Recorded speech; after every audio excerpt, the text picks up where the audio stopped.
Welcome to the Two Twins podcast. That's your I know. voice. Every time I think of, time I say it now, I think of it because you pointed it out. Whoa. Even though I'm like, I know, because I also edit these. Yeah. And it takes me about an hour to edit an episode. Why? So I denoise. Okay. So like, if we listen, There's noise. there's a little sound. I get rid of that. Okay. From your track, I get rid of me, and from my track, I get rid of you. Okay. So the bleed. Yeah. And then I make them sound Better. Fair enough. And make sure that like when we're talking over top of the music, You can be heard. we can still be heard, Yeah. but still make it loud enough, because nothing bothers me more than a quiet podcast Sure. where I have to turn it all the way up on my radio And then in my you car. forget, and then your next thing comes on, and it's too loud. Yeah. Yeah. A really good podcast that is not good at this is Run for Cover Records podcast. Okay. So what do they call it? The RFCPOD. Okay. That's what they call their podcast. Gotcha. It's so quiet. I gotta turn so apparently my car only goes up to 30, which is weird. That is weird. I don't really know if it goes up to 30. I haven't turned it all the way up, but I have to do around 15 to 20. Okay. And I really want to just live at 10. Okay. I feel like 10 is a good volume in my car. Is that your phone all the way up though too? Because I connect my phone to my car Through as CarPlay? yeah. Okay. It just turns the phone okay. all the way up. Yeah. So yeah. I'm usually around 20 something on my car. What's the highest it goes to? Is it 100? No, I don't know. It goes over 40 because I had something yesterday at 41. There you go. Yeah. It depends what kind of how I'm driving, and again, is my phone plugged in or not? Is the volume up on my phone? All those factors. Yeah. Yeah. So Signal flow. As we record this, yesterday was Record Store Day. It was. Did you celebrate? I worked at a music store. Oh. I was talking to a friend about it because they're like, oh, tell me about it. And I was like, well, they have all these exclusives, and it's a national thing. And so every store only gets so many things and whatever. But I don't know if you're like me, but you buy more new records than I buy. Yeah. I only buy new records mostly. I shouldn't say only. Mostly I buy new records from bands that I like that are current, right? Yeah. Or repressings of things like jazz records or even rock records and things. But otherwise I don't buy a lot of new stuff. I buy a lot of old stuff, primarily, especially jazz records and things. And so for me, the biggest draw of Record Store Day is the general sales that most of them do, 20% off. Yeah. Or spend 50 and you get a discount or whatever, those kinds of things. That's more the draw for me than the actual Record Store Day releases. Yeah. Because A, they're expensive because they're new, and B, you don't always know that you're going to get what you're looking for because every store only gets so many, right? And most stores don't even tell you what they're going to have ahead of time, which I wish that more of them did. Yeah. Because I'm like, yes, I like this store, but if you don't have the thing I'm looking for, why would I go? If I'm looking for this specific thing. So I went to Philly to see Sammy Ray and the Friends last night, and that was the purpose of my trip. And then I realized, it's going to fall on Record Store Day. This is Bo scrolls his phone while I tell a story. There's a new War of Ages record coming out. Okay. Anyway, so I was like, anyway, I had planned on heading down early so I could hit up a couple record stores, maybe a bookstore or whatever. And then I realized it's Record Store Day. So even better, And I went to Creep Records, who I had never been to before, who is also a label. And then I went to Long in the Tooth, who I've been to before. And then I went to a bookstore called The Book Trader. The Book Trader also had records, but they were old. So I got a couple old musicals because that's part of what I collect as well. And I got some books. And at Creep, so I have not... The one thing I'm going to talk about I have not listened to yet. But anyway, at Creep, they had, their Record Store Day stuff. But I follow them on Instagram, and they had posted the day before. They're like, here's what we have. We have 2 copies of this, 1 copy of this, 6 copies of this. And which is nice. Because again, you want to have an idea about like, maybe I can get this thing if I get there early enough or whatever. I didn't get there till like 2:00. So I wasn't and I wasn't real pressed about trying to find any specific thing. I did dig through all the stuff that they had for Record Store Day just to see what they had. And they did have, and it was a new one. It was Jerry Mulligan meets Thelonious Monk. It's called like Mulligan meets Monk. Yeah. And it's like, oh, cool. That's one that I would get anyway. Yes, it's a new pressing, but I'll get that. But again, it was like, if they didn't have it, I wouldn't have been like, oh, I don't have them. They had like 2 copies, and so I got one. And then they had, obviously just like the rest of their selection of stuff. And in it, or one of the little sections they had was like their stuff, like that they have put out. So like on Creep Records, mostly punk and hardcore and metal and different things. And so I'm like digging through, and they had 2 copies of this 10-inch. And I was like, well, I'm getting that. Because I've talked about it before. Like, I'm a sucker for those 10-inch records for whatever reason. I like the size and the format and whatever. So I was like, well, I'm going to get this. Plus, it's like exclusive. It's like from the shop. Like, that's kind of cool, like, be like, oh, I got it at Creep Record, like that kind of thing. And so then I'm checking out, and there's like one guy at the register, and then there's like another guy behind the counter, and they're just kind of hanging out. And the guy behind the counter is like, he looks like he's like our age. And a million. He says to the other guy, who's like a little younger or whatever, he says to him, he goes, hey, did you look at the back of that one, the 10-inch one? And he goes, no. And he flips it over, and he like points to, so it's like a 3-piece. Like, so the front cover is just like the front cover. It's like got a girl in the front or whatever. And then like you flip it over, and it's like, oh, this is the band. Here's the 3 guys that are in the band. Okay. And he points to the one guy, and he's like, oh shit, that's you. He's like, yeah. So this was like this guy's band from like the 90s. And I was like, that's cool. I was like, would you sign it for me? He's like, nah, come on. I'm like, no, like seriously. So they grabbed him a marker, and he signed it. I didn't get his name. I have to figure out which one he is. I also have to listen to it. Yeah. So that's the other part. But I was like, that's cool. And the one other guy's like, is it good? And he's like, it was good for 94. And I was like, what's like a favorite track or whatever? And he was like, they're all pretty good.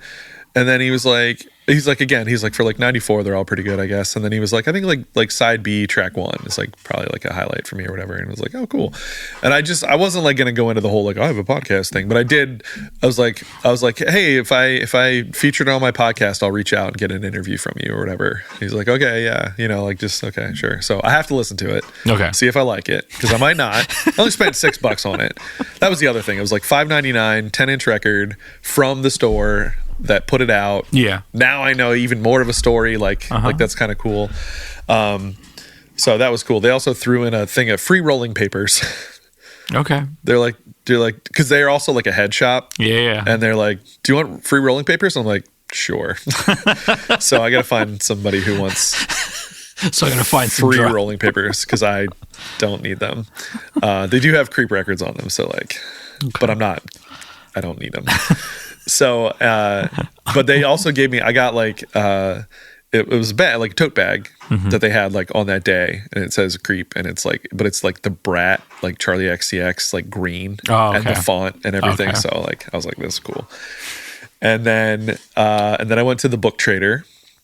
Actually, no, after that. So that was my first stop, right? I get onto 2nd Street, which is where Creep is. Yeah. And I found there was free parking.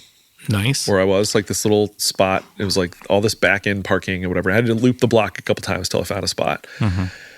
3-hour back end parking for free. And I was like, this is cool. So I go to Creep, and then I took my records back to my car. And then I was like looking, there was this bookstore, and it's like a 20-minute walk. And I was like, I can do a 20-minute walk. Like, it'll be like good for me, like walk a little bit. And it was a little chilly yesterday, but it wasn't too bad. And so anyway, I really had to pee.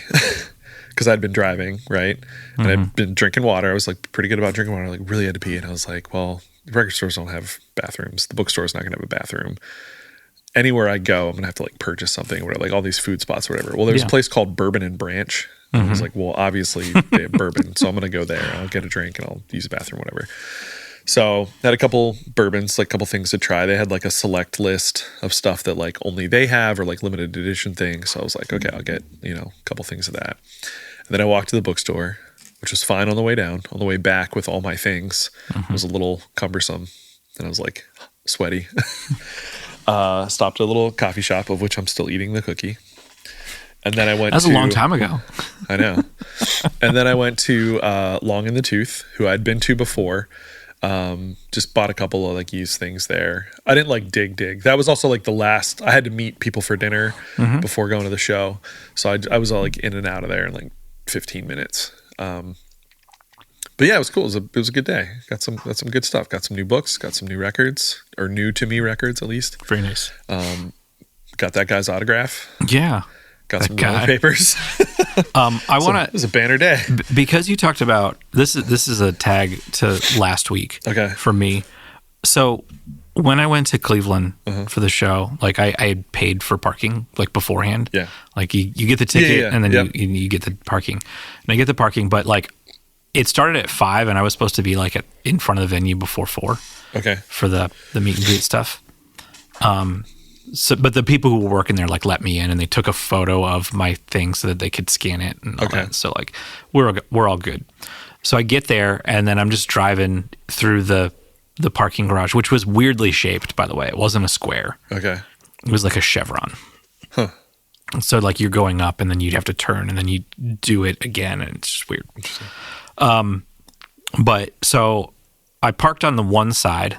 And I didn't really know where the House of Blues was. Yeah. So then I I was like, well, where do I have to go? And I'm like, oh, it's on the other side of this building. There's nobody there yet. Like there's nobody in the building. So then I was like, oh, well, like in the parking garage, there's a lot of empty spaces, or at least on the floor that I was at. So I decided to go over to the other side and park there. And then like I'm parking, and then I can see the sign for the House of Blues. So I was like, oh. Well, let me get out of my car and see if anyone's waiting down there, because I can just see over top of it. And I'm like, no one's there. I'm just going to wait in my car. Yeah. Because all I had to do was like go down the steps and then cross the street, and it's right there. So it was like really great parking. Yeah, nice. I'm like, if I ever do this again, if I go to Cleveland to see a show, I'm going to do this. Go to the House of Blues, park across the street in this parking garage, and then just be like, yeah, I'll just wait. Yeah. Because I'm not like, I need to be in the front. Yeah, so like I can wait. Yeah.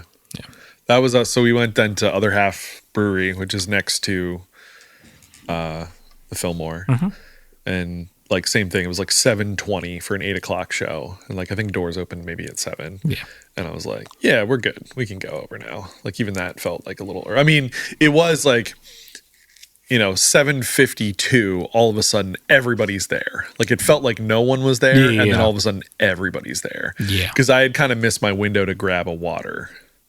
So I was like, I probably should have got. When they give you water, was it a bottle? No, they were cans of Liquid Death. That's what they had. I think everybody's doing that now. Yeah. And I it's more sustainable and whatever. When we were leaving the venue, people were like, "You're not." Oh, that's okay. Yeah, whatever. You're fine. Yeah, you're not carrying out your like tall boy of Miller Lite or whatever. Exactly, because like they are white and like with a gold lid. Yeah, yeah. So the show was fantastic. We didn't know the opener's name. Yeah. Until after the show. It was a bit of a struggle to figure out her name, but she was pretty good. But yeah, Sammy Ray continues to be the best. It's like Sammy Ray themselves, like the person continues to be like the best live performer I've ever seen in any capacity ever. And the band is killer. Yeah, it was great. This was they're doing their closing of this album tour, the Something for Everybody tour, and I saw it in the fall. Wasn't it like the first show, or was it? So last night in Philly was the first show of this final leg. No, but I mean like when you saw it on the first in the fall of this, wasn't that one of like the first? No, shows? That was one of the last shows because they were back in New York. They had like toured all over. Oh, okay. And then it was like, okay, we're doing 2 nights in New York. Gotcha. And then we're done for a little bit. And they had done some like one-offs or like small runs between then and now. Like I was supposed to see them in DC on New Year's Eve, but that was like not part of the tour. I mean, it was part of the tour, but not kind of thing. Like it's all part of the tour, but it was like a separate thing. And then I think they did some European dates. And then this was the first night of 2 weeks of the final leg of this tour. So it was cool. And they said, because they played, it might have been even the exact same set that I heard them play in the fall, which makes sense because they're playing every song off of the album. Oh, really? And which they said, like, this will be probably the final time that they do that. And then she was like, until the arena tour. And I was like, hell yeah. Or I think she even said like stadium tour. Yeah. I was like, hell yeah, that'd be awesome. Do you think she's big enough to do a stadium tour? Well, not yet. That was like until that happens. But yeah, so that was kind of cool. And then they do like a couple of the hits. Like there's a song called Jackie Onassis, which like they always do. What was the other song? What song did we feature on the pod? Was it that one? We featured a bunch of them. Or Jackie Onassis was one. And then is she the denim jacket? Denim jacket. Have we done more than 3? And then I did a live one. Okay. Yeah. So yeah. But anyway, then they close like the main portion of their set. Like they close their set before they do the encore that everybody knows is going to be an encore. Yeah, we had them on 3 times. Episode 8, episode 76, and episode 140. So what you're saying is we're almost due to have Sammy Ray on again. I mean, yeah, pretty much if we do the math here. Yeah. Every 70-ish. 70-ish episode. So we're coming up on needing to do that. No, we're past due. We're past All right, I got you. I'm going to I should bust out the one song I've never heard them play live, because I've heard them play their entire catalog. Except for like one cover, I think. Oh, 2 covers. I haven't heard them play their Christmas song. Oh, I could bring they do a great version of Last Christmas. Maybe at Christmas time I'll bring it back. Anyway. And then they close their set with a medley of 3 of their bigger tunes. And because they do a whole thing of like, how many of you have seen us here before, like in Philly? Yeah. And they're like, woo, whatever. And they're like, how many of you have seen us like here before, like in the Fillmore? And I was like, yeah. And they're like, yeah, because that was like not this past Valentine's Day, but the one before. So that was where I'd seen them. And then they're like, how many of you have seen us before in general, like somewhere else, woos and all this stuff. And like, how many of you, this is your first time seeing us? Like, woo, like all that kind of stuff. And it's like, and they do that whole thing, like no matter where you got on with us, the beginning, the middle, right now, like, we appreciate it and blah, blah, blah. But this is for like the old heads basically. And then like, here's like from our first EP, here's like a little medley of our biggest tunes and stuff. And that's how they close. And then typically what they've been doing for their encores is Sammy will come out with, in this case, it was a guitar. I've seen her with a ukulele before, just come out and do like a little solo number and then bring the band back out for like 2 more tunes.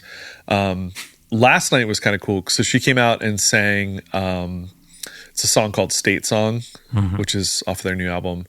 And it sounds very anti-California. And I guess she's gotten flack for it because the whole song is about, there's people in your lives that like you would do anything for and you would, you love them and you care for them and whatever. But at some point, if you try to meet them where they are or do the thing or whatever, you're giving up part of yourself. And like, that's when it's just too far. You know what I mean? Okay. Whatever relationship you have with that person, like there's just a point that we all have, and it's about recognizing those boundaries and that kind of thing. And so it's called State Song because she mentions all these different states and places and cities and different things of like, hey, if you were here, I would rock with you in the Rockies, and I would do this with you here, and I would do whatever. But like, if you're asking me to come to California, like that's just too far. That kind of thing. And like LAX sucks and like all this different stuff. So she's like, it sounds like I'm hating on California, but like I just picked that as like the place, But she did that. And then, they are Sammy Ray and the Friends. That's the name of the band. I didn't realize how so there are 2 other bands within that band. Yeah. Okay. One of them, can you guess one of their names? It's a play on The Friends. Is it The Friends? No. What is it? The Enemies? The Enemies. So The Enemies is all the people in the band that have jazz degrees. Oh. And I didn't realize that was the caveat because I follow The Enemies on Instagram. They have their own Instagram account. Okay. And I didn't realize, like now it makes sense when I think about like who the members, I was like, oh, okay. So The Enemies is the 2 sax players, the bass player, and the drummer. Okay. They all have jazz degrees. Okay. And then the other 3, this is what I didn't know, is that because I knew about the Enemies, but the other 3, they're the ones without jazz degrees. They call themselves the Acquaintances. So after she did the solo thing, then the Acquaintances came out. So it was the guitar player, and then Debbie is sort of like the catch-all. She plays guitar, she plays keys, she sings, she plays percussion sometimes. She does a guitar solo every show. That's like her role. So the 3 of them came out, and it was just the guitar player on guitar and vocals. He also sings. And then they did Pink Moon by Nick Drake. Okay. Because last night was the Pink Moon. Yeah. So that was cool. And then they closed with, what did they close with? Oh, Coming Home Song, I think they closed with, which is like the one that I'm in the music video for. There you go. Which is cool. But yeah, it was a great show. They're always fantastic live and stuff. They just dropped an audio tree recently. Nice. Which is good as well. So yeah, that was my Saturday in Philly. It sounds like a cool time. It was exhausting. I wish I had time to do things fun. You literally went to Cleveland. I went to Cleveland. Yeah. Yeah. It was a fun time. Yeah. Driving, what is it, 5, 6, 7 hours? Yeah. To see a show. Yeah. But it was cool too because our mutual friend Curtis went to his first concert. He says ever. I'm just assuming. And this is a child, right? This is a 12-year-old, right? No, this is a 49-year-old man. He's not 49. He's like 43. No, he's younger than that. Is he really? He's younger than me. Okay. I'm 42. Maybe we're the same age. I think he's 41. Might be like a year older. He's 41, like I think. He's turning 42, so I'd be turning 42. So we're the same age. Yeah. Anyway. And he's going to his first concert. So he says. I assume just first one in a long time. His first show was supposed to be Lawrence. Oh. But Grace Lawrence of Lawrence. Oh, she's on Broadway now. She's doing Broadway, so she had to cancel the show. Yeah. Which is just like, what the hell? But they are playing again at the Archer House in Allentown. Yeah. Which is in October. Gotcha. And then they're also playing the same show that we were going to go to in October, but that's like my tech week for the play. So I had to cancel my... Yeah. But anyway, it was cool watching him watch them, like, because he was just digging all of it. So it was super fun. Yeah. Yeah. They've been doing a lot of, well, in this tour especially, like the bass player will bring out an upright and does like a little, he'll jam for like a minute and then he plays it for like 3 or 4 songs. And then so they have 2 sax players and the one has started playing more bass clarinet and the one has started playing more flute and stuff. So it's just cool. It's cool like to see them evolve the songs and play around with them and stuff. Like, you don't want to just necessarily hear it. At least for me, maybe coming from like more of a jazz background, I'm cool when bands don't play it directly off the record. Like I like when they take more liberties and some different things. Like I think that's fun. One thing I don't like... So they have, Frank Turner has like rules at his show. Okay. Like the first one's like, don't be a dick. Yeah. And then like the second one is like, if you know the lyrics, you have to sing along. Like he has like the 3 rules. I forget what his whole thing is, but the first one is like, don't be a dick. So Sammy Ray has sort of like rules for their show too. And like one is like, love yourself, like be kind to yourself. 2 is be kind to the people around you. And then 3 is like, whatever you give us, we're going to give you right back. Like, so please give us like all you got and we're going to give you all we got kind of thing. So number 2 was a little violated for me last night of like being kind to those around you. Wait, you violated it? No. This couple next to me, mostly the guy, but the couple just had to be the main characters last night. They were trying to make last night about them. Okay. And it was like bothering me, bothering Curtis, bothering some other people around us, like singing along. It's fine. A lot of people sing along. You don't have to try to be louder than the person on stage. That was my like first problem with this guy. Yeah. Like I came here to hear her more than you.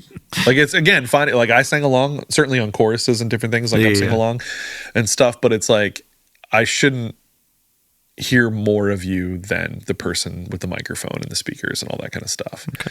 And also, with a band or with a singer like Sammy Ray, she tends to take like she'll do like a lot of different things with her voice. She's taking it up, she's going down, she's doing this thing, she's doing that thing, she's putting pauses in, she does all kinds of stuff, know? And this guy was just singing everything like exactly like he does on the record, which again is what you expect. Yeah. But it's like, clearly this band. You've probably seen them before. In fact, I'm pretty sure he wooed when she was like, who's seen this before or whatever. Yeah.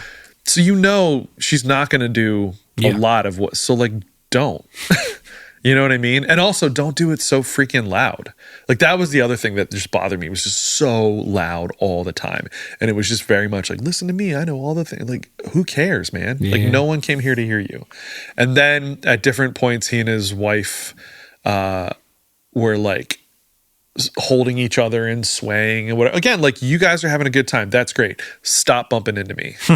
Like, real hard. Yeah. Like, and I was like, no, I'm not moving. I'm staying steadfast. I'm even going to lean in a little bit to let you know. Like, I didn't turn around. I didn't do the, you know what I mean? Like, I probably should have at one point, but like, you guys, like, not like, because then in that, there's just a vibe, then the whole, you know what I mean? Like, I don't know. It just was annoying. Like, feel free to sing along, have a good time, but like, be cautious of those around you. Like, I don't know. It just was annoying. So even Curtis a couple times was like, man, this, like, what the heck? Because he was like on the other side of me. And I'm like, yeah. And then you're like, welcome to shows. Welcome to shows. Yeah, exactly. We'll try to get him to go to more things. Yeah. And then there was the thing, this drives me nuts too. Put him in the pit. It's like 3/4 of the way through the show. And all of a sudden these 4 people decide that they need to walk through the middle. I'm like, what are you doing? Where are you trying to go? And they like came from the side. And I'm like, you like try to get up front? No, I don't even, because we were like, I don't know, halfway back. Yeah. And I don't even know where they were trying to go. It felt like they were trying to go to the other side. Yeah. And I'm like, then you need to go around the back. Yeah. Like, when you say not middle, like through everybody. Not, like, no, they were trying to go from side left to side right. And I'm like, no. And then they got stuck kind of like right by us. And then I even heard them say like, oh shoot, we're stuck or whatever. I'm like, yeah, what did you think was going to happen? It's 3/4 of the way through the show. So everybody's here. Yeah. It's been this densely packed the whole time. Like, yeah, I don't know. So we're here to talk about 2 tunes. Yeah. Tax days on Tuesday. That's a long time ago from when this. Not from when we record. From when this is going to happen. I'm going to pick up my taxes in a few hours from my tax lady. This is probably May 6th. I think. I don't really know. May 6th. Why does that date stick in my head? Because it's the day after Cinco de Mayo. Cinco de... Wait, so hold on. Let me... This doesn't really Seis matter. de Mayo. Cinco de Seis. It's the 5 of the 6. Yeah. Which is like a secondary dominant chord. There you go. This is... Nerd. Yeah, this is the 6th. It's like a dominant 3. So that means in a month, you're going to go see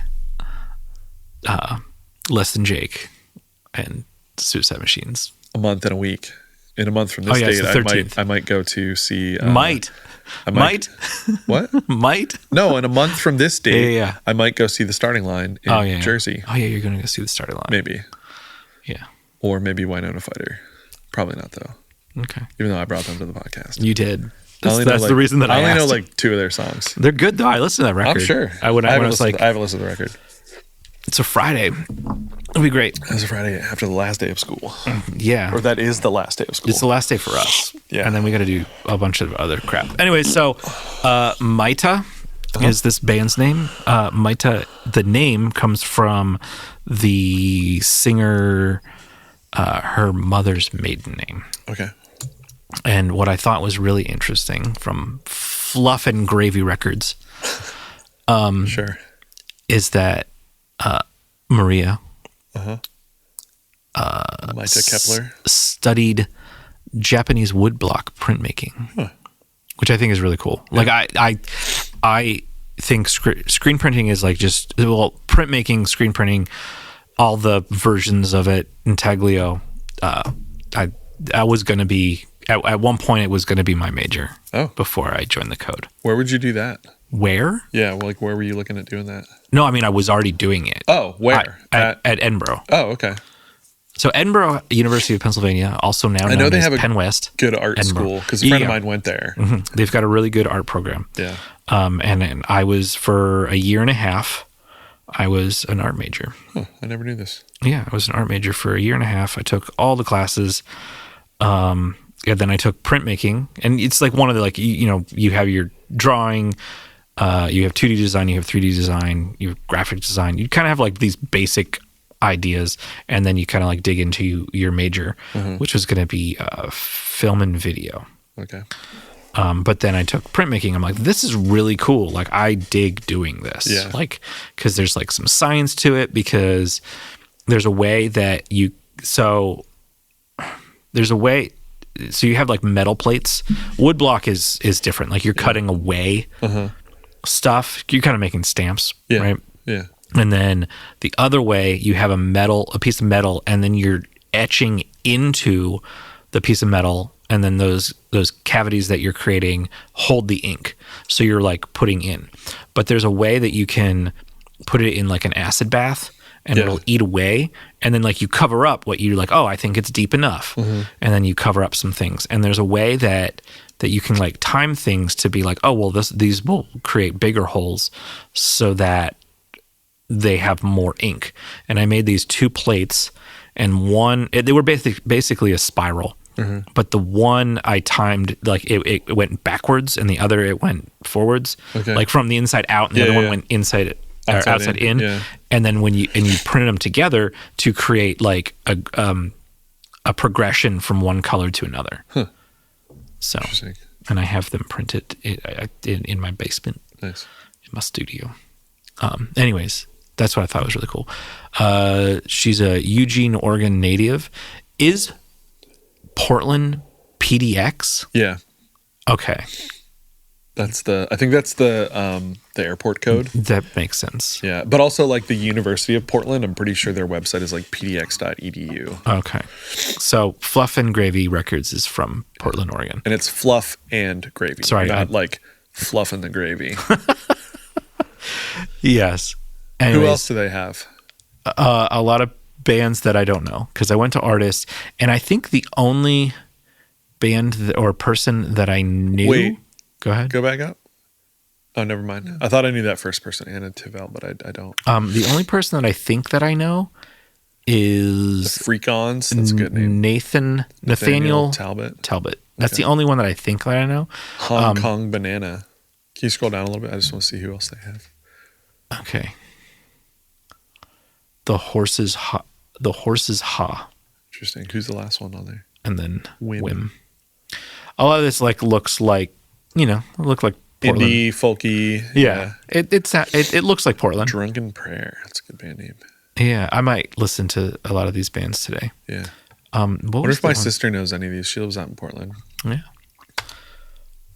So there's they moved to Portland.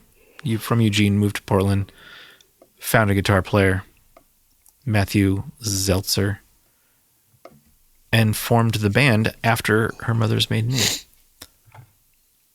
So here is this. I think this album came out last year, 2024, like July. Okay. Or it came out very recently. I don't know. The album is called Want, and the song is called Girl at the Bar. I believe it's the first track from this record. Okay. Can you click on the record? I can click on her face. Does it not let you click on the record? It's weird. It is weird. It is track 1. July of 2024. It is track 1, yeah. Yeah. On Fluff and Gravy Records. Everything is lowercase. Yes, everything. Except for her name. The name is MAITA in all caps. But is it her name or is it the band name or both? Yes. Well, did you see her name is... Her last name is hyphenated. MAITA Kepler. Kepler, yeah. MAITA Kepler. Anyways, Girl at the Bar. This is the song. What do you want? There's things that remind me of what is it? It's girl who won the Best New Artist recently. Pink Pony Club. Chapel Roan. Yeah, I think that this is a song out of the last 2 weeks that there's a line that is just like, what do you crave? That you could kind of like take that and then put it into a her song. Okay. Anyways. This song's interesting. As I look at the lyrics you have up on the screen, you can see that middle chunk of like... The big one? Yeah. That's the part of the song I like the most. It's not that I dislike the other bits. And like I was with it, I was like, oh, this is cool. Yep. But then it's after this like stranger bit, then it's kind of like this like stream of consciousness stuff. Yeah. And I was like, oh, this is cool. I was like, how long are they going to take this out? Like, how long are they going to roll with this? And I wasn't sure like where it would go at the end. It kind of comes back to some stuff from before-ish. Yep.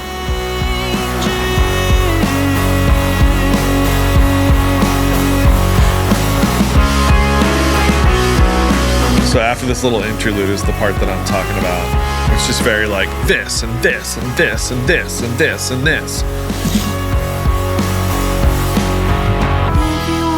Yeah. Think of Chaperone. Yeah.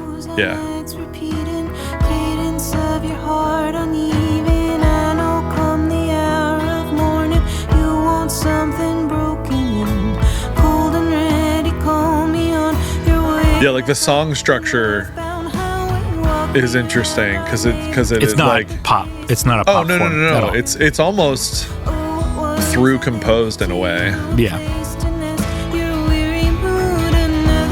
And this is just all a section of chord. Yeah.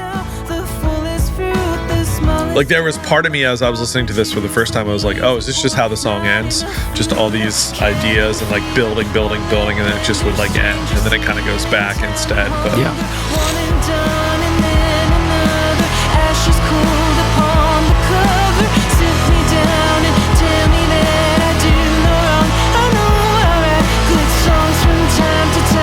There's a version of this where I could hear this section also getting faster, maybe. That would also be if it like built to the end. A lot of this is just like, it's just driving my mind to be like into the Chaperone song. Yeah. And I think it is Pink Pony Club that I'm thinking of. Yeah.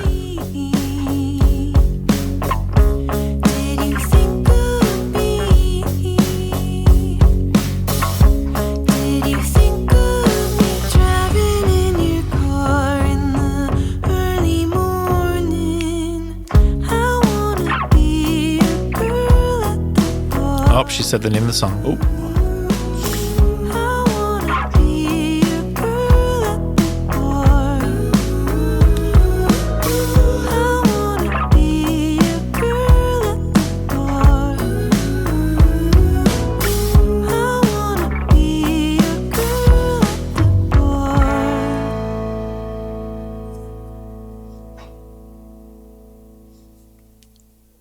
Yeah.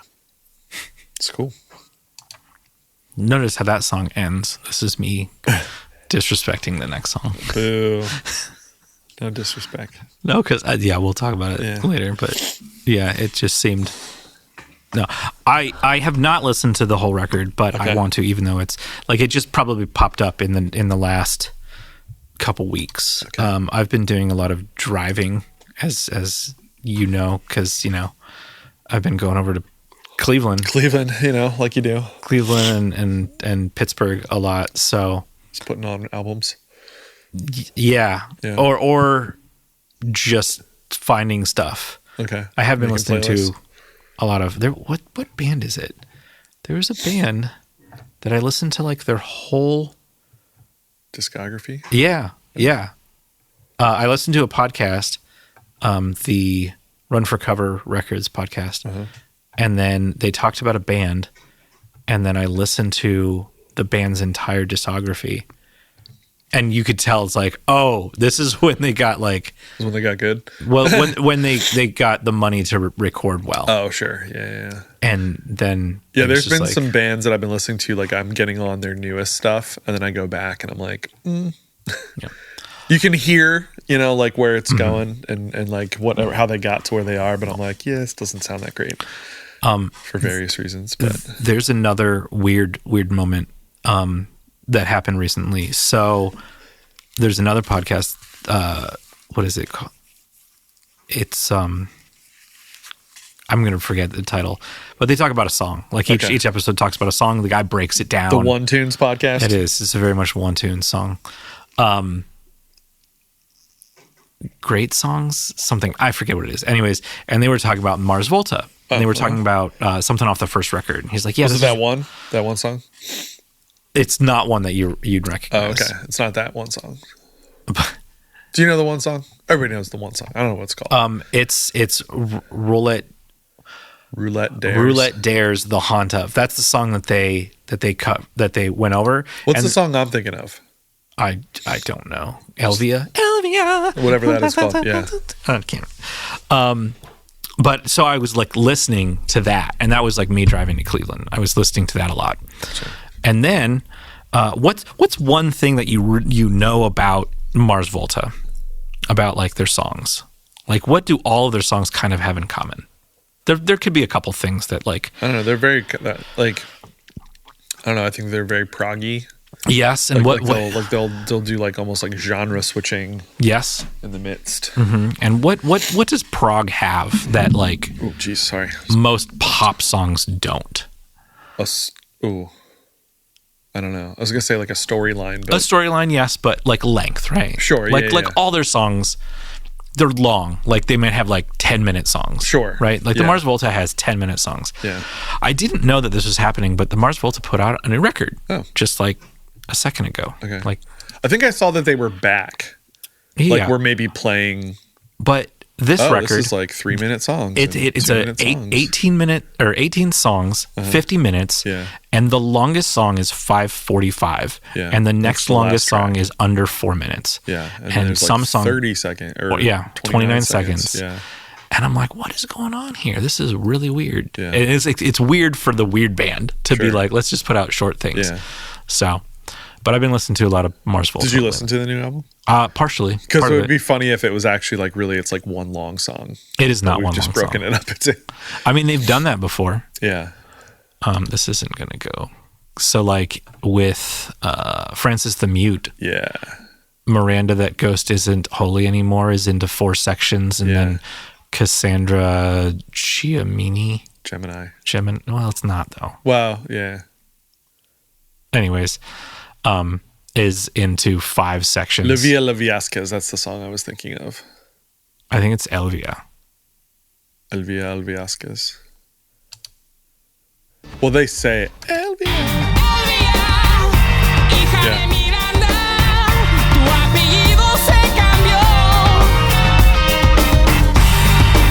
What a good song.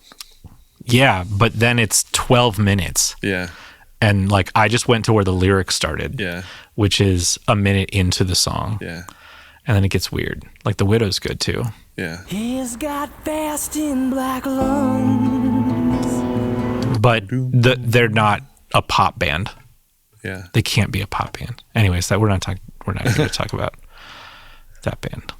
Have we had them on? No. I don't think I would because of like how. Because I don't want to play the 12-minute song. Yeah. They're long songs. We do our long songs. And then long song podcast. We've talked about that. Mm-hmm. Doing an episode of long songs. Yeah. Anyways, your turn. Yeah. Bottom bracket. Yeah, I don't know where I found these guys. It was either on a playlist.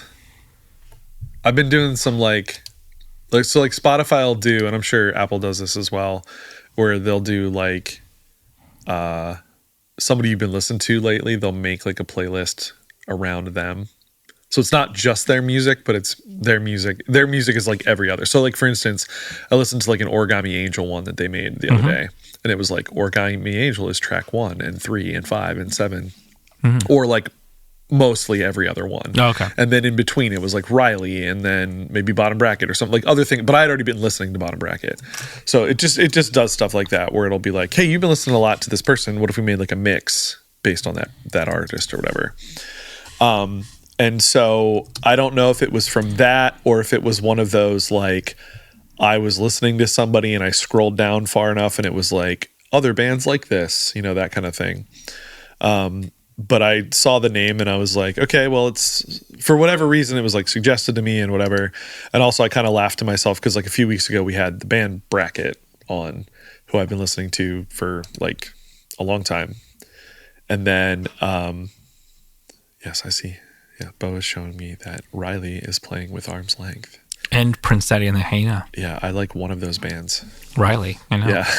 So I'll roll in for, maybe I like Bike Routes too, I don't know. And it's the 2 days after their album drops. So I'll beat all the traffic because I'll roll in for Riley and Bike Routes and then I'll split. Do you know Bike Routes? No, but maybe I'll like them. I don't know. I don't. Arm's Length is fine. Prince Daddy, that one song I heard that one time on the podcast, I was like, seems okay. I don't know. Okay. Anyway, so I put on this Bottom Brackets album and I really like it. One of the things I really like, I had a hard time picking a song because I feel like they're one of those bands that like not every song's like a different genre. I don't want to make it seem like that, but throughout the album it's more emo, or it's more punk, or it's more this, or it's a little like, it's got all of it all the time. But certain songs are a little more one way than the other. I even feel like that on the Riley album that we most recently talked about. Like that also kind of has that feel to it, where like certain songs feel a little more punk, or certain songs feel a little more emo, or whatever the genre is. You know, it's kind of, they're all just in the scene that we talk about a lot, and you know, they're kind of doing all of it, but certain songs just feel like a little different. So the song I ended up picking was just the opening track, because I was like, well, I like it, and it's a good introduction to the sound of the band a little bit. So but then as we will hear, it ends with, oh, Chris Oates. I'm distracting you. Yeah. Bo's pulling up shows at Black Box. Dude, I want to go see that Chris Oates show. It's May 18th. That's a Sunday. I know him, sort of. We're Facebook friends now.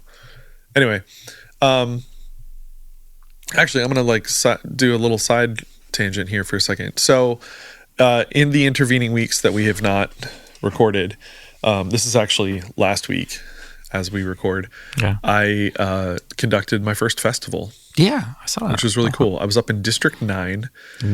Which is northeast PA. Like the very northeast corner. Okay. It's all those counties up there. So like above Scranton is where I was. And it was cool. I conducted the vocal jazz ensemble. And it was 19 singers and had a rhythm section. And it was really great. They were a really lovely group of kids. Was this during the PMEA festival? No, it was the week before. Okay, gotcha. You wouldn't do other PMEA festivals against Allstate.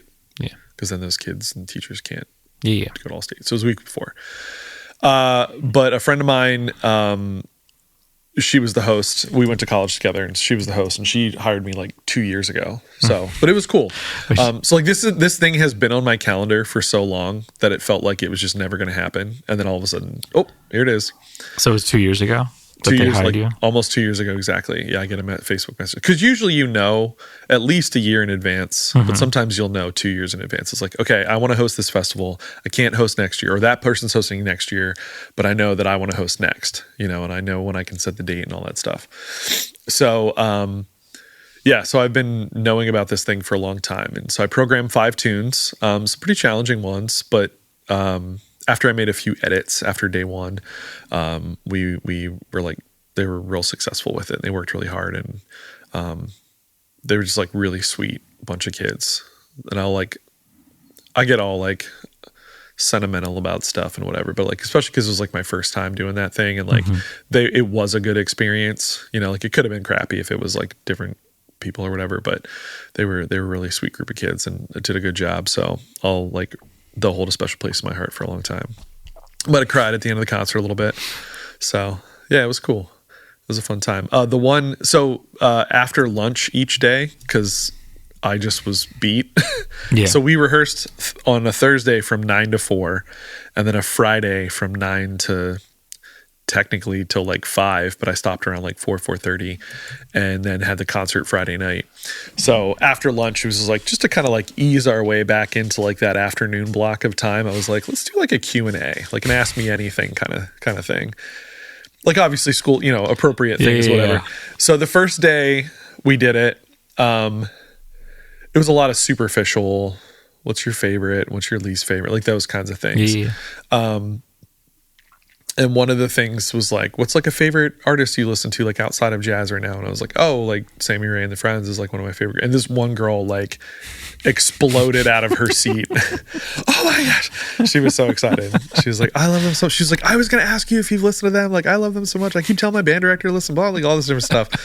And her band director, I guess, was like the guy who was there at the thing. And she was like, you got to listen to, I've been telling you to listen to Sammy Ray and the Friends. This guy listens to Sammy Ray. It was like, I was like, because I was like, I'm literally seeing them like next week. Like as I had the festival, it was like, you know, the concert I just saw last night was a week away, and I'm like, I'm literally seeing them next week.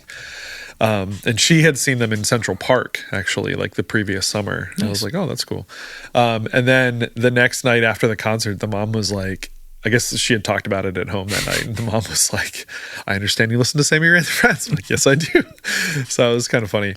But yeah, it was just like a really cool experience. But anyway, so the way that their festival works is I was there Thursday, Friday with the district group. And for people that don't know, districts for us in Pennsylvania is like surrounding counties create the district. So where Bo and I teach is District 7, and then this was District 9. There's like 12 districts, I think. I think it matches up with the Hunger Games or something. There's like 12 districts in Pennsylvania, and it's just again like adjacent counties and stuff. District 7, where we are, has a really high concentration of schools. Like school districts and stuff. Yeah. And like some of the others don't. Is it less than? It's 10. No, it's 11. 12. Oh, it is 12. Okay, I was right.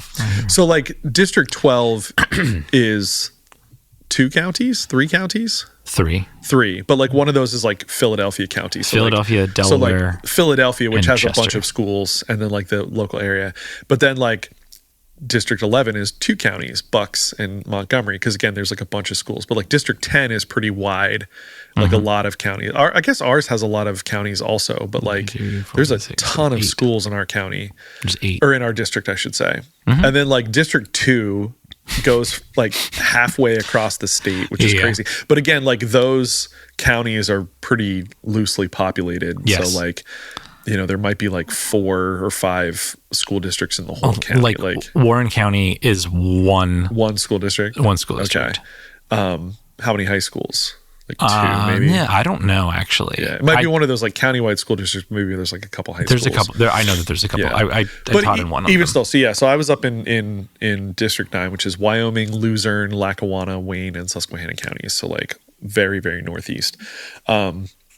But anyway, so I was there Thursday, Friday with my kids, and then we performed Friday night. And also on our concert was it's like a secondary, like a B group for the high school, and then a middle school group. But they only rehearsed on Friday, so it was like a shorter thing.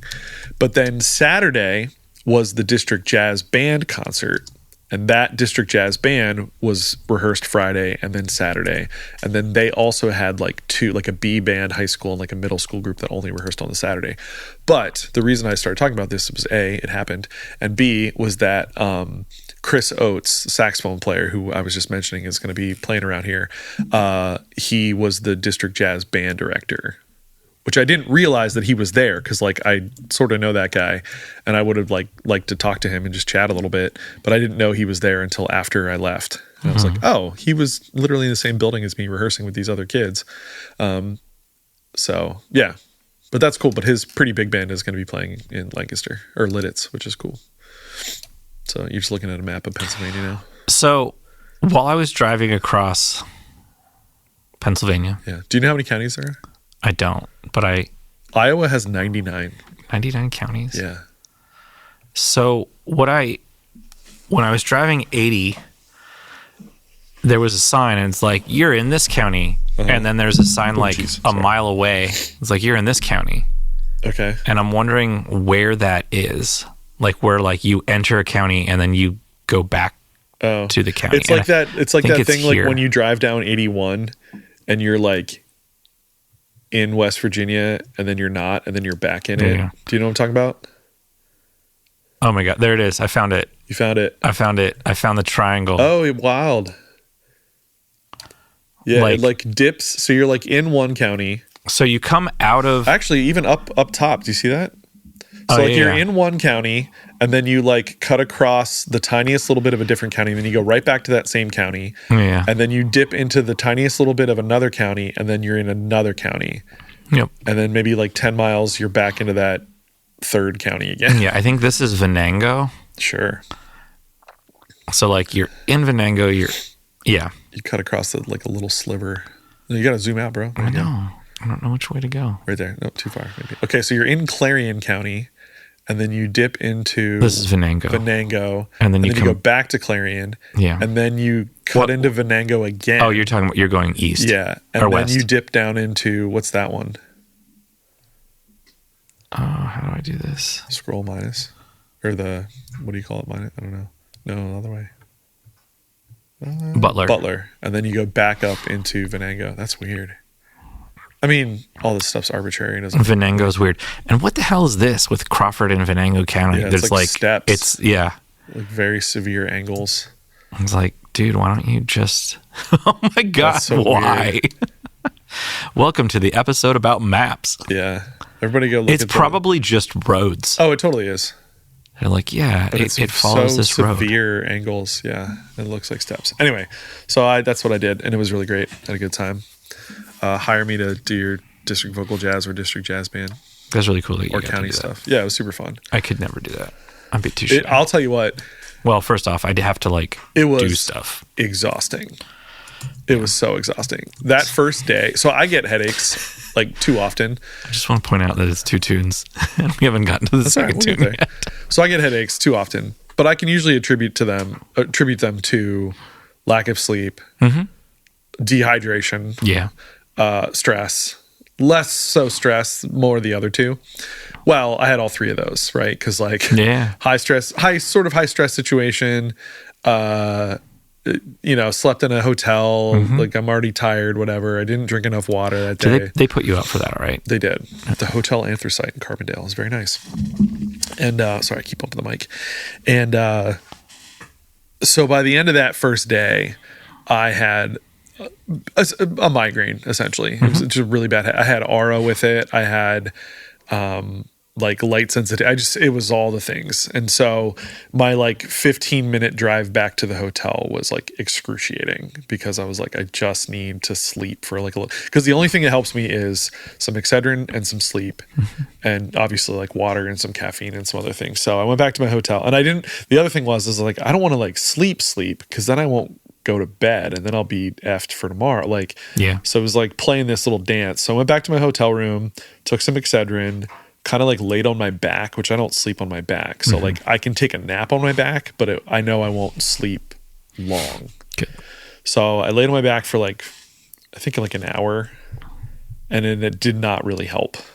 And I was like, all right, I'm going to set an alarm for 30 minutes, and I'm going to allow myself to sleep on my side, and I'm going to throw my phone across the room so I have to get up. Yeah. So that kind of did the trick. And then I just felt crappy, and I was like, well, I'm going to get dinner from the little mini market in the hotel. So I got a bag of pretzels and a bag of cookies and a soda, and that was my day. Because I was I just felt terrible.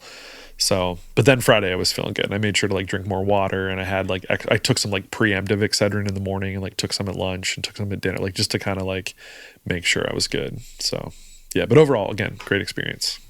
Cool. Yeah. All right. Bottom bracket. Opening track. Oh, bottom bracket. Bottom bracket. Yeah, that's the band name. March Madness. Yeah.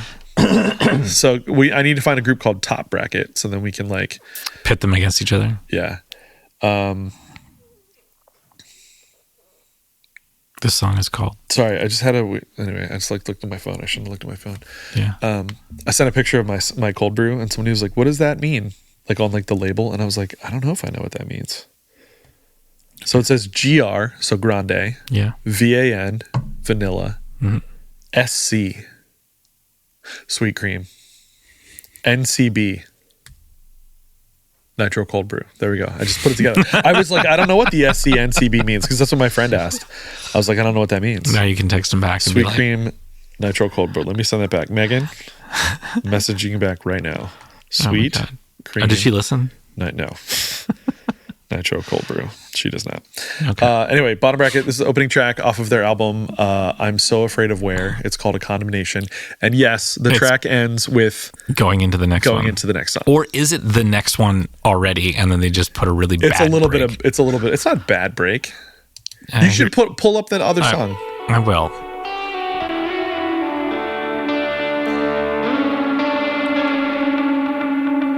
I really like the singer's voice, which is obviously a big thing for me in general. Did I tell you? I didn't tell you the name of the band. In fact, I even forget what the name of the band is. But there was a band I was excited about listening to, because I had heard from other band they're we like this band, whatever. Yeah. And I listened to them. And they weren't good.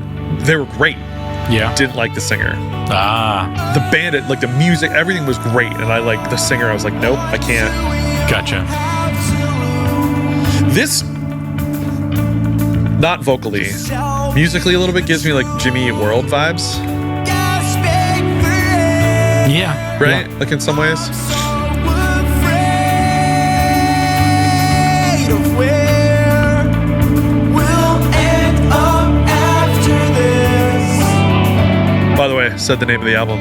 So Afraid of Where.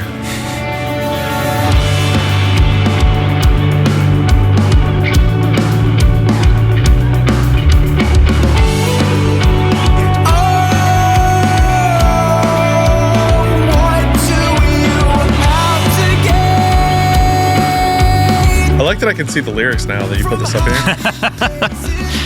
Yes. So it starts with, oh, what do you have to lose? And then, oh, what do you have to gain? I still see it every time. It's like a bit of hand claps. Vibraphone.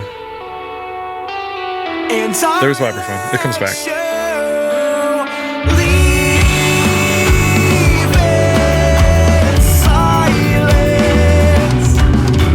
Ooh. Yeah. Yeah. Had a piece of you die and die twisted the night. I always do this to myself, leaving friendships. That rhythm reminds me of some other song. Yeah.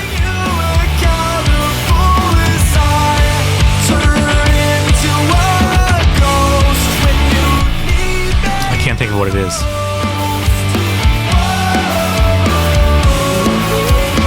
There's There's the emo. Yeah. I need to learn how to do that. Yeah. Just take the time. I like that little harmonic Yeah, shift. yeah, And I like then that. the song proper is over. Yeah, and this should be the next song. Yeah. Or not. And you'll This also could just be the ending of a song. You know what I mean? Like it just switches into this riff.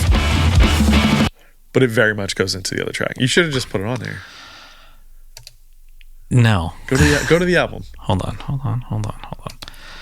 So, I mean, I like that as the album. Yeah. Very much like that leading in. Yeah. Don't like it for the podcast, Well, sure. Whatever. obviously. So, So like, jump to the end. if this was the beginning Yeah. of the next song, Great Lake Jumper. So this is already giving you a sense of like the other type of stuff that they do. But that also Works as its own. Like started at the. Yeah. But then it feels weird with the kick at the beginning. Nah. Sorry, that's the wrong song. The hit feels weird. No, it doesn't. For the beginning of this song. Feels good. Feels good, pal. By itself, you're just like, all right, guys, I'm playing this new song. Wait, why was that hit there? No, because it's just there. No, but I dig it. I need to listen to this band. Yeah, the album's very good. What else they got? They got anything? You bought it on vinyl? I just bought it on vinyl because I was like, because I was looking at their record label and I was like, oh, Count Your Lucky Stars. I don't know that. Okay, so what's the deal with the bike? I don't know. 2020 album. I Don't Care Enough to Stay has a bike, yeah. and it is pretty. They're pretty similar photos. Yeah, it's like taken in like the middle of nowhere, like fields, and the first bike is like on a. The first bike. This is the first. The album I Don't Care Enough to Stay. That it's bike being is thrown. Like. Is that what it is, or it's on like a? It looks like it's like on a thing. Like there's like a post sticking out of the ground, and it's like on it. Yeah, it's like a sculpture thing. No, it's being thrown because that's like a yield sign. Oh, there's a sign. Oh, okay. All right, fair enough. So there's a sign in the background that looks like it's that it being looks held like up. it's like holding it up. But okay, so it's like a bike being thrown in the air. Okay, and then the newest album, the one we just listened to, is the bike is just like sitting against a fence. So do you think Bottom Bracket is a bike reference? Oh, I don't know. I just also realized I didn't talk about this band, like about them. I didn't look up any information. Is it the same bike? Bracket. Spin cycle? No. Looks like a different bike. Yeah. Bottom Bracket, when you just Google that, Yeah. is a bike thing. Yeah, it is. Where are they from? The bike store. They're from Schwinn. Hang on. Bottom bracket. Oh my God, dude. Band. And look at this. Look at this bottom bracket. Those are bottom brackets. Those are all bottom brackets. How about that? They are a bicycle band. Bike thing. Where? In the eat, drink. There's a bike here. There's a bike there. There we go. This is just a clear thing. Yeah. This we are not they. I wonder if they were like a little. Can you play like a little bit of this? This is from 2014. Yeah, a lot more like punk rock. Is that what you think? Although this is? feels like country, but like I was just looking at like the imagery of like their album cover. I wanted you to play like the first album or the first track. They're so much better now. Punk, yeah. I mean, this is probably the first thing that they put out because it's 2014. Yeah. So this is their sophomore release, technically. The vocals shoot out at a pace that would put the Gilmore Girls to shame. Every sentence loaded and littered with important clues that read like a map to the heart of vocalist, guitarist Mario Canamela. Interesting. Where are they from? Philadelphia. They're not from Philadelphia. That's my guess. Where? What's what the heck? It doesn't say. Drums recorded in Illinois. Vocals and percussion recorded in Chicago. So they're from Illinois. I'm guessing they're from Chicago. Oh, Chicago, Illinois. There we go. I didn't scroll down far enough. Illinois emo music, singing about riding our bike all the way to your house. There we go. They're a bike band. Cool. They're bike punk. Yeah, I dig them. Midwest bike punk. Bike punk, yeah. No, I dig it. I like their stuff. I dig it too. I'll be listening to it on the way home. My 10-minute drive. Yeah, I've been Did you see this though? Come hungry, snacks and light bites will be available at the canteen. You're not going to go see Hot Water Music? No. I'm going to go see him. Care for them. Mark was asked to do guitar tech for him. Nice. But is on tour with Suicide I've been Machines. trying to read more, and so I will put on things like that bottom bracket album while I'm reading. I can't read and listen to music at the same time. I can not only, but I like to do that. I could do it with instrumental music, but not with anything with lyrics. Yeah. I can only do it with stuff I've listened to before. Like if it's like I've tried that where I put on like a new thing, and I'm like, nope, because now I'm just listening to music. So, yeah. Thanks for listening, folks.